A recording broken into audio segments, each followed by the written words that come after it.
로마서 7장 1절입니다. 1절부터 13절까지입니다. 이 로마서 7장은 6장하고 대비가 되죠. 6장에서는 우리는 예수 그리스도와 연합해서 죄에 대해서 죽고 하나님에 대해서 산 자라고 그렇게 이야기를 했습니다. 그런데 7장으로 오면 이제 비슷한 논리를 율법에다가 적용을 합니다. 우리는 율법에 대해서 죽은 자다. 그리고 예수님에 대해서 산 자다. 그래서 그 열매가 뭐냐? 6장에서는 그렇게 하나님에 대해서 산 자가 됨으로써 거룩에 이르는 열매를 맺는다라고 했었는데, 이 7장에서는 4절 5절을 보면 하나님을 위한 열매, 하나님을 위하여 열매를 맺게 하려 함이라, 이렇게 이야기를 하고 있어요. 그래서 율법 아래 사는 자와 율법 아래 살지 않고 예수 그리스도와 함께하는 자를 대비해서 설명하는 그런 내용이 오늘 본문의 내용이라고 할 수가 있습니다. 오늘 본문은 크게 둘로 나눠져요. 1절로 6절, 율법으로부터의 해방에 대한 이야기를 결혼을 비유로 해서 말씀을 하고, 7절서부터 13절, 그러면 율법이 뭐냐? 율법을 그러면은 왜 주셨느냐 하는 질문에 대한 대답을 하는 그런 내용으로 되어져 있습니다. 먼저 이제 1절로 6절은 우리 그리스도인들은 율법과 결혼한 사람처럼 그렇게 살다가 이제 죽고 다시 살았다. 이 6장에서 했던 말이죠. 죄에 대해서 죽고 하나님에 대해서 살았다. 예수 그리스도와 함께 그렇게 이야기를 하는데, 이 7장에서도 결국은 우리는 예수님과 재혼한 사람이다. 이렇게 결혼으로 비유를 하고 있는 거죠. 이 본문 1절로 6절에서 1절은 대원칙, 오늘 이 문단 전체의 대원칙이라고 그렇게 말할 수 있어요. 형제들아, 내가 법을 아는 자들에게 말한다. 이 법을 안다 할 때 이 법은 율법을 말하는 거예요. 율법을 아는 자에게 말한다. 너희는 그 법이 사람이 살 동안만 그를 주관하는 줄 알지 못하느냐. 이게 원칙이에요. 율법의 유통기간. 그러니까 우리가 대한민국에 살잖아요. 대한민국의 법은 누구에게만 해당되는 겁니까? 대한민국 국민에게, 대한민국에 사는 동안. 죽으면, 그 사람이 죽으면 더 이상 법이 필요 없죠. 죽은 사람에게 세금 내라 할 수 없잖아요. 이미 죽었는데 뭐 세금 낼 필요도 없고, 그런 내라고 말할 수도 없고 하지도 않죠. 그런 거하고 비슷하다. 이게 1절 이야기예요. 율법은 사람이 살 동안만 그를 주관한다. 이 대원칙을 놓고, 그러면 사람이 살 동안, 이 살 동안의 그 반대가 뭐예요? 죽으면이죠. 사람이 죽는다는 것은 뭐냐? 누가 죽는 것이고, 어떻게 죽는 것이고, 무엇에 대해서 죽는 것이냐? 죽는 이유, 목적은 뭐냐? 이런 것들을 이제 2절서부터 살펴봐야 되겠죠. 그래서 2절과 3절은 이것을 이제 결혼 관계로 설명을 합니다. 남편이 살았을 때 여자가 다른 남자에 가면은 음녀다. 뭐 당연한 거죠. 근데 남편이 죽고 난 뒤에는, 물론 이제 뭐 여러 가지 것들이 있어서 남편이 어제 죽었는데 오늘 다른 남자하고 재혼하면 안 되겠지만, 어쨌든 뭐 그런 기간 문제 이런 걸 떠나서 남편이 죽으면 남편으로부터 벗어난 거죠. 자유롭다. 결혼 관계가 이제 끝났으니까 자유로운 거예요. 그래서 다른 남자에게 갈 수 있게 된 거죠. 재혼이 가능한 거예요. 그게 2절 3절 이야기입니다. 이거는 이제 뭐 율법 이야기라기보다는 이 세상의 결혼 제도에 대한 이야기를 한 거예요. 무엇을 말하려고? 율법과 우리의 관계를 말하려고 그런 거죠. 그리고 2절, 3절 이야기를 4절에서 적용을 합니다. 그러므로 내 형제들아 너희도 그리스도의 몸으로 말미암아 율법에 대하여 죽임을 당하였으니, 그러니까 율법과 우리를 결혼 관계라고 그렇게 비유를 한 거예요. 율법과 내가 결혼 관계이니까 내가 아내라고 하면은 율법이 남편이에요. 율법이 죽어 주어야 율법으로부터 해방되는 거예요. 근데 여기 4절은 뭐라고 하느냐면 율법에 대하여 너희가 죽임을 당했다. 네가 죽었다 그렇게 이야기를 해요.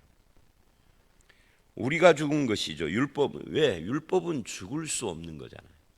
율법이 무슨 생명이 있는 것도 인격도 아니고 사람이 아니기 때문에 율법이 죽을 수는 없습니다.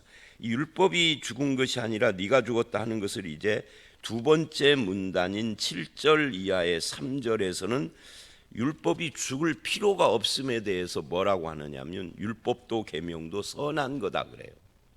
어쨌든 이제 그건 7절 이하 이야기고, 여기서는 율법에 대해 남편과 아내에 대한 이야기를 2절 3절에서 남편이 죽으면 다른 남자에게 갈 수 있다 이랬는데 4절에서는 적용을 남편이 아닌 내가 죽는 것을 이야기를 한단 말이에요. 율법에 대하여 너희도 죽임을 당했다. 그러면 죽은 뒤에는, 하여튼 누가 죽든지 간에 죽은 뒤에는 이제 그 결혼 관계가 끝난 거죠. 율법과의 관계도 이제 끝난 거죠. 너희도 어떻게 죽었느냐 할 때 그리스도의 몸으로 말미암아. 6장하고 똑같아요. 6장에서도 예수와 함께 죽고 그렇게 이야기를 하죠. 그리스도의 몸으로 언제? 예수님이 십자가에 2000년 전 십자가에 달리셨을 때 그거하고 예수님의 십자가하고 관련이 있는 거죠. 그래서 율법에 대해 죽임을 당했다. 왜? 그렇게 함으로써 이는 그래요. 이는 그렇게 함으로써, 그렇게 하는 목적, 죽은 이유는 다른 이에게 가기 위해서다. 그 다른 이가 누구냐? 죽은 자 가운데서 살아나신 이, 예수 그리스도죠. 부활.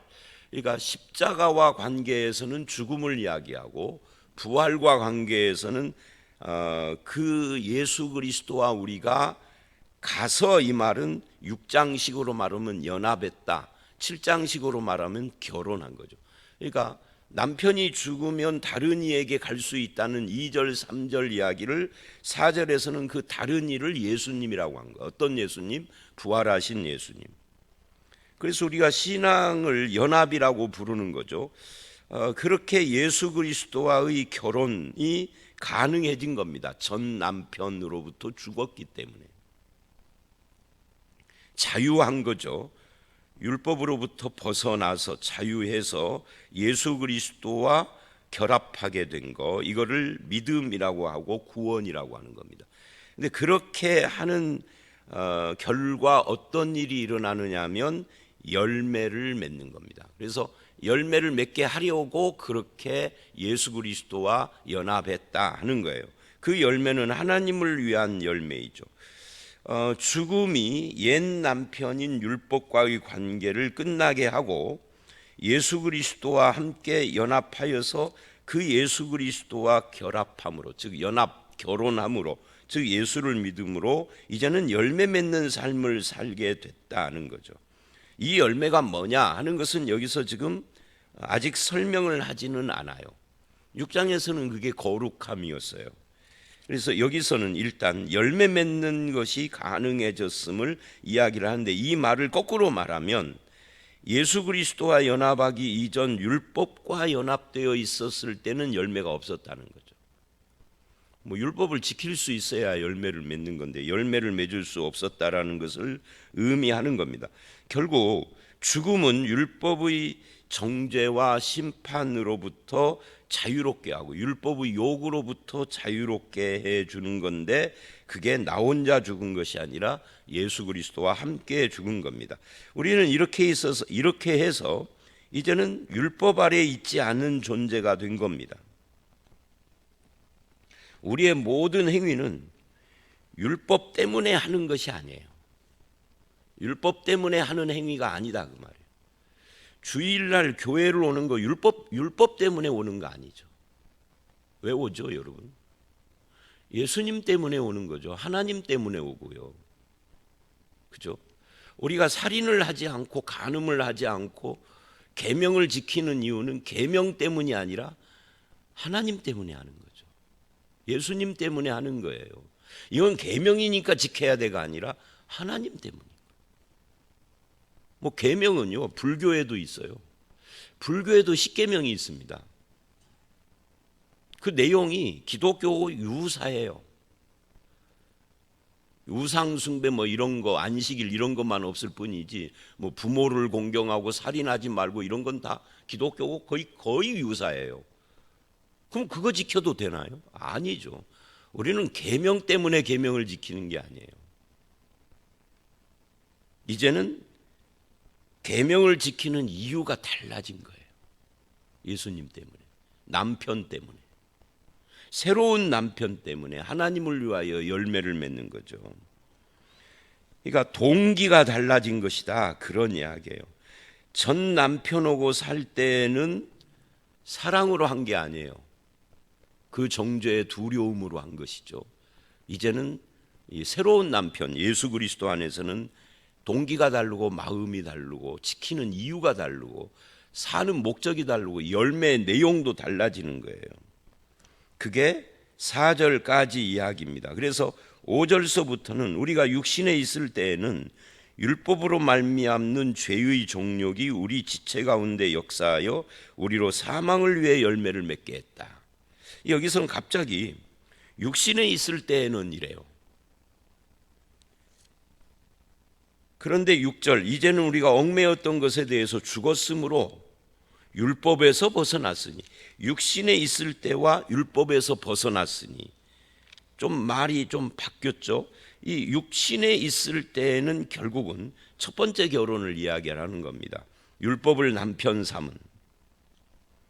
그래서 첫 번째 결혼인 육신에 있을 때, 즉 구원받기 전 율법으로 말미암아 우리가 사망의 열매를 맺게 됐다. 왜? 율법을 못 지키니까. 율법을 지키지 못하는 것은 죄고 죄의 삭은 사망이고, 그래서 사망의 열매를 내가 맺고 싶어서가 아니라 당연히 사망의 열매를 맺는 거예요. 이게 죄의 삭시라고 한 6장의 이야기하고 같은 거죠. 근데 이제는 얽매이는 것에서 벗어났다 그래요. 그 얽매이는 것, 이게 뭐냐면 율법에서 벗어났다라고 그렇게 같은 6절에서 설명을 합니다. 그래서 이제 우리는 살아가는 자세가 달라졌다 하는 거예요. 이러므로 그러죠. 그러니까 이러므로 우리가 영의 새로운 것으로 섬길 것이 율법의 조문에 묵은 것으로 하지 않는다. 아까 제가 설명했던 내용하고 같은 거예요. 이제 우리는 뭐 이야기를 그렇게 보십시다. 십계명을 뭐 조목조목 않고 이웃사랑이 율법의 강령이라고 예수님이 그랬어요. 이웃사랑을 왜 해야 하느냐? 그 율법이기 때문에 해야 돼. 가 아니다는 거죠. 이제는 율법의 조문에 묵은 것으로 하는 것이 아니고 영의 새로운 것으로 한다. 영이라는 것이 이 성령이죠. 성령의 새로운 것, 새로운 삶으로 이제는 우리가 마음이 바뀌어졌다. 이걸 새 언약이라고 그래요. 새 언약을 마음에다가 율법을 새겼다 그러잖아요. 왜 마음에다 새겼다고 할까요? 동기가 바뀌는 거예요. 어떻게? 성령으로. 이게 거듭남이기도 하죠. 새로운 사람이 됐다는 거예요. 중생. 그 중생을 지금 7장은 재혼으로 설명을 하는 거예요. 예수 그리스도의 아내가 됐다는 거예요. 이제는 전 남편인 율법이 아니라. 그래서 완전히 새로운 삶을 사는데 그게 율법 조문을 따라서 사는 것이 아니라 그리스도 안에서 성령이 주시는 새 마음을 가지고 그리스도 사랑, 동기가 바뀐 거예요. 사실은 율법 조문을 따라 사는 것과 영의 새로운 것으로 새 마음으로 사는 건 어떤 것이 더 어려울까요? 율법 조문을 따라 사는 것이 더 쉬울 수 있어요.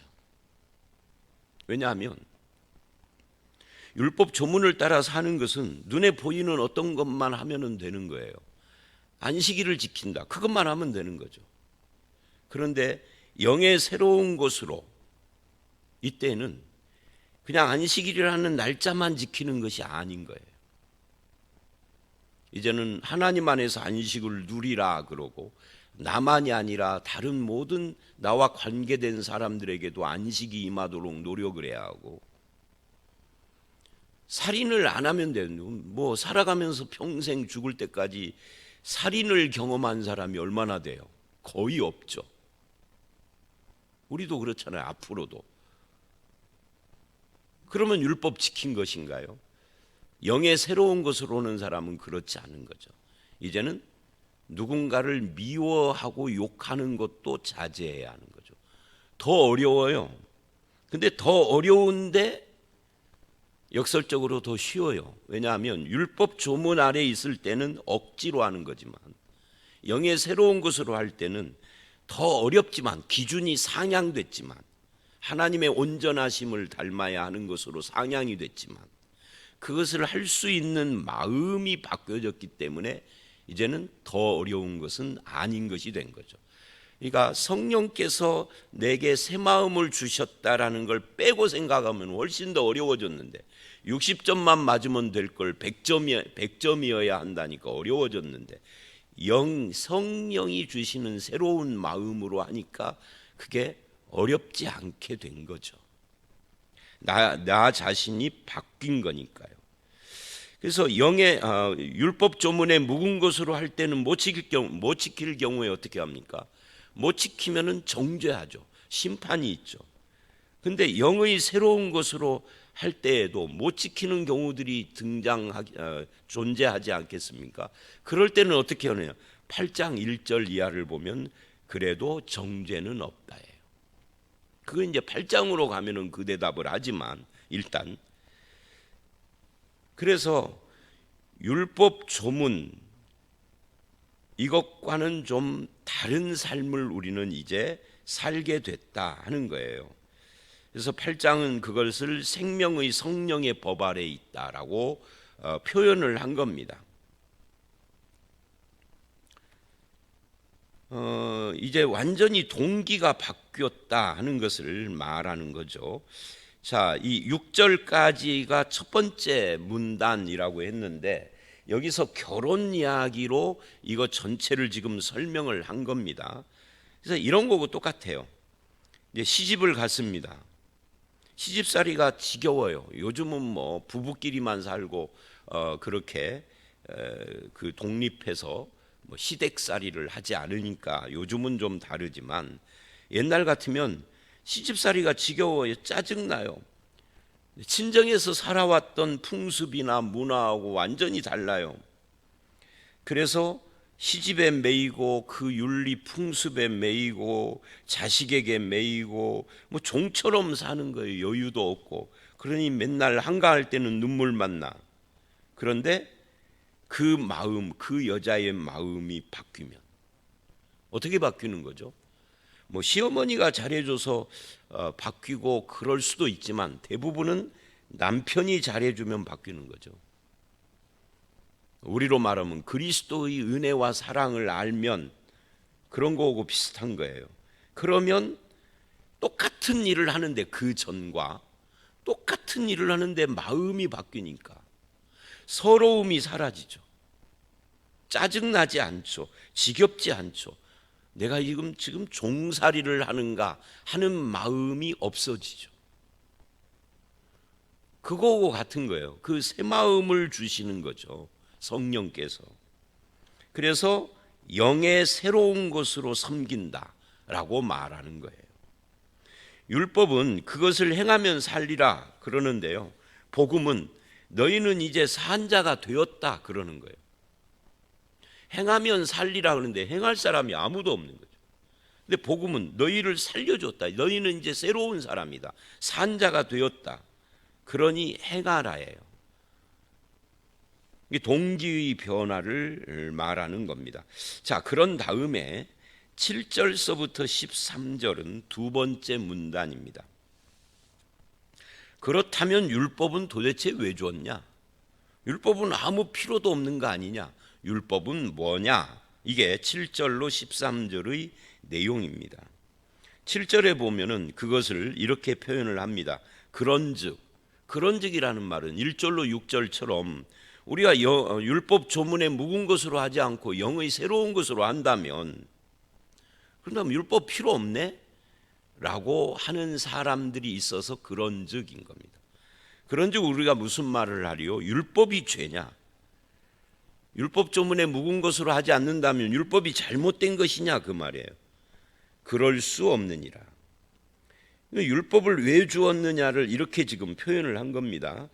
율법의 기능과 목적이 뭐냐 하는 거예요. 요거는 3장 19절 20절에서 한 차례 율법이 뭐냐가 나왔던 적이 있어요. 그 3장 19, 20절을 보충하는 내용이 7장 7절로 13절이다 라고 말을 할 수가 있죠. 한마디로 말하면 율법의 기능과 목적은 구원에 있는 것이 아니다. 거기 율법으로 말미암지 않고는 내가 죄를 알지 못하였으니, 이 말은 율법 때문에 죄를 알게 됐다 하는 이야기입니다. 율법의 기능 첫 번째입니다. 어떤 죄일까요? 내 마음 속에 있는 숨어 있는 죄입니다. 곧 율법이 탐내지 말라 하지 아니하였더라면, 그러니까 율법이 간음이나 살인처럼 외형적인 죄가 아니라 탐심, 탐내지 말라. 율법이 탐심을 죄라고 안 했으면 탐내는 것을 죄인 줄 몰랐다 그 말이에요. 그런데 탐심이 죄라고 해놨기 때문에 탐욕이 죄라는 것을 알게 된 거죠. 그 마음에 숨어 있는 죄에 대한 이야기예요. 그래서 율법의 탐심이 죄인 것을 몰랐을 때는 사람들이 나는 율법을 다 지켰다라고 생각을 했던 거죠. 예수님께 찾아온 율법사가 또는 한 청년이죠, 부자 청년이 나는 계명을 다 지켰습니다라고 해요. 근데 예수님이 네 재산을 팔아서 가난한 자들에게 나누어 주고 따라와라 하니까 그때서야 나는 못하겠습니다. 그렇게 못하겠습니다는 다른 말로 바꾸면 나는 못 지켰습니다 그래야 되는데, 이 청년은 못 지켰습니다라는 말을 안고 가버려. 아마 그 청년은 끝까지 죽을 때까지 자기는 율법을 다 지켰다라고 생각하며 살다가 죽겠죠. 근데 그가 갔다라는 것은 못 지켰다는 이야기예요. 그럼 율법을 못 지켰습니다라고 엎드려야 되는데, 율법을 못 지켰습니다라는 것은 뭐예요? 나는 죄인입니다 그래야 되는 거죠. 영생 얻을 자격이 없습니다 이래야 되는데 그렇게 하지를 않았다. 그래서 바울도 그렇게 이야기를 해요. 탐내지 말라 하는 계명 앞에서 나는 무죄다라고 말할 수 없다라고. 이 본문이 그 이야기입니다. 그리고 8절을 가면은 그러나 죄가 기회를 타서 계명으로 말미암아 내 속에서 온갖 탐심을 이루었나니 이는 율법이 없으면 죄가 죽은 것임이니라. 이 말은 어떤 이야기냐면 율법은 내 마음속의 욕구를 충동질한다 라기보다는 율법으로 탐심이 죄라는 것을 말하니까 그때서야 내 속에 온갖 탐심이 있구나 하는 것이 드러났다는 거예요. 그래서 이는 율법이 없으면 죄가 죽은 것이다. 죄가 죽은 것이다 이 말은 나는 죄를 안 지었다라고 생각했을 것이다 그 말이에요. 죄가 죽었다 이 말은. 죄가 없는 거죠 죽으니까. 그런데 율법 앞에 서고 보니까 죄가 없는 줄, 즉 죽은 줄 알았던 죄가 살아났으니까 율법이 마치 탐심을 만들어낸 것처럼 이루었나니, 탐심을 이루었나니 말. 근데 실은 율법이 탐심을 만든 것이 아니라 원래 내 속에 있는 탐심을 율법이 드러낸 거죠. 그러니까 이것을 이루었다 이렇게 말을 하는 거예요. 그게 8절이죠. 그러니까 7절, 8절은 유사한 내용을 다른 각도로 본 거예요. 그 다음에 9절에는 뭐라고 말을 하느냐면 이래요. 전에 율법을 깨닫지 못할 때에는 내가 살았더니, 내가 살았다 이 말은 뭐예요? 나는 율법 다 지켰다, 나는 죄가 없다, 이렇게 말했다는 거예요.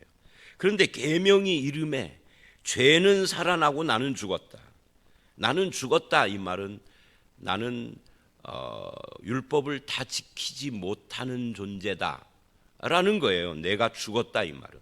그 대신에 나는 죄인이구나 하고 죄가 살았다. 그러니까 나는 죽었다 이 말이 나는 율법 앞에서 깨갱했다 그 말이죠. 지킬 수 없는 자라는 것이 드러났다는 거예요. 이 율법을 몰랐을 때는 내가 살았고, 율법을 아니까 죄가 살아나고 나는 죽은 거예요. 그래서 10절을 보면 뭐라고 하느냐면, 생명에 이르게 할 계명이 내게 대하여 도리어 사망에 이르는 것이 되게 했다. 그러니까 생명에 이르게 할 계명인데 무엇 때문에 사망에 이르게 했죠? 계명을 지킬 수 없는 나니까. 계명 자체는 생명을 위해서 주었지만 계명을 지키는 나는 그걸 지킬 수 있는 힘이 없기 때문에, 나만 그런 게 아니라 모든 인류가, 아담이 죄짓고 난 뒤에는 아무도 이 수준에서 벗어날 수 없어. 그러니까 결국은 뭐예요? 사망에 이르게 한 거죠. 계명 자체는 생명에 이르게 하는 것이지만 계명을 못 지키는 죄의 삭시 사망이니까. 그래서 11절, 죄가 기회를 타서 계명으로 말미암아 나를 속이고 그것으로 나를 죽였는지라. 그러니까 생명에 이르게 할 계명, 생명 이 사이에 죄가 끼어들어서 결국은 내가 다 지킬 줄로 알았는데 나를 속이고 결과가 사망이다. 못 지켰으니까. 지킬 수 있는 존재가 아무도 없으니까.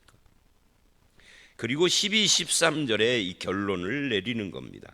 이로보건대 율법은 거룩하고 계명도 거룩하고 의롭고 선하다.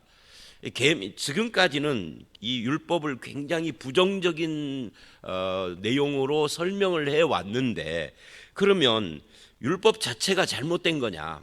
율법 주신 하나님이 잘못이냐? 아니다.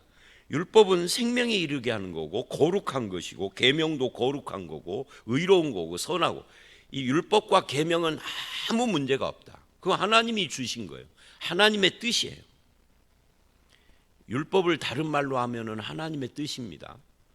문제는 뭐냐면 그 거룩하고 선한 것이 나에게 사망이 되었는데 이거는 율법 때문이 아니다. 그럴 수 없느니라. 무엇 때문에 그러느냐면 죄 때문이라는 거죠.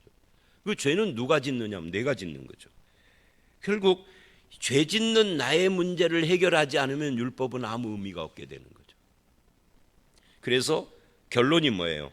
죄가 죄로 드러나기 위하여 선한 그것으로 말미암아 나를 죽게 만들었으니, 선한 그것, 율법이 나를 죽게 만들었습니다. 뭐 하려고? 죄를 드러내기 위하여서. 이는 계명으로 말미암아 죄로 심히 죄되게 하려 함이라.